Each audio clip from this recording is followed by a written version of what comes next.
বলেছিলাম না, এত অবহেলা করো না। কখন হারিয়ে ফেলবে আমায় নিজেও জানতে পারবে না। অনেক অপেক্ষা করেছে তোমার, কিন্তু তোমার অবহেলা কমেনি। ভালো থেকো, ভয় নেই। সম্পর্কের দোহাই দেব না, কোনো জোরও করবো না। ইচ্ছে হলে SMS দিও, না হলে না দিও। তবে আগের মতো হয়তো আমাকে আর পাবে না। সবকিছু বাদ দিয়ে তোমায় নিয়েই ভাবো। কিন্তু অবহেলার মাত্রা এত পরিমাণ হয়ে গেছে যে আমার অসীম ভালোবাসা হারিয়ে ফেললাম। ভালো থেকো, বেশি খারাপ লাগলেই চলে যেতে পারো, আটকে রাখবো না। অবশ্য এখন আমার থাকা আর না থাকাতে তোমার কিচ্ছু যায় আসে না। তবে মনে রেখো, আমার এই চেঞ্জের জন্য তুমিই দায়ী।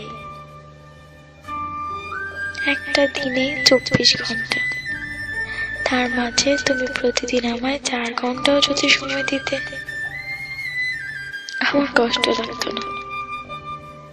আরে আমি তো 4 মিনিটেও খুশি থাকতাম, তাও তোমার কাছে ছিল না। ভালোবাসার মানুষটির কাছে সব থেকে ভালো লাগার মুহূর্ত কি জানো? যখন তার ভালোবাসার মানুষটি তার সাথে থাকে, কিংবা তাকে দূর থেকেও একটু সময় দেয়। আমি হয়তো নিজেকে অনেকটা পরিবর্তন করেছিলাম শুধু তোমার ভালোবাসার দিকে তাকিয়ে, কিন্তু সেই ভালোবাসা যে এত তাড়াতাড়ি কমে যাবে বুঝতে পারিনি। ঘন্টার পর ঘন্টা SMS কিংবা কল দিতে বলি না, সপ্তাহে কিংবা মাসে একবার দেখাও করতে চাই না।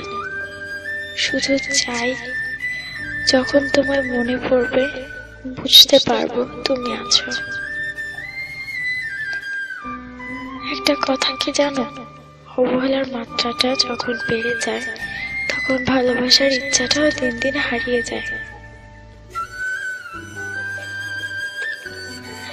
আমিও নিজেকে গুটিয়ে নিয়েছি, চিন্তা করে ফেলেছি তুমি দূরে থাকতে চাও।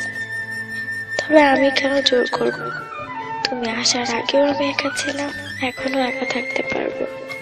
হয়তো মাঝে স্মৃতিগুলি একটু কষ্ট দিবে, এর বেশি কিছুই না। হয়তো অপেক্ষায় থাকবো, তুমিও একদিন বুঝতে পারবে ভালোবাসার মূল্য।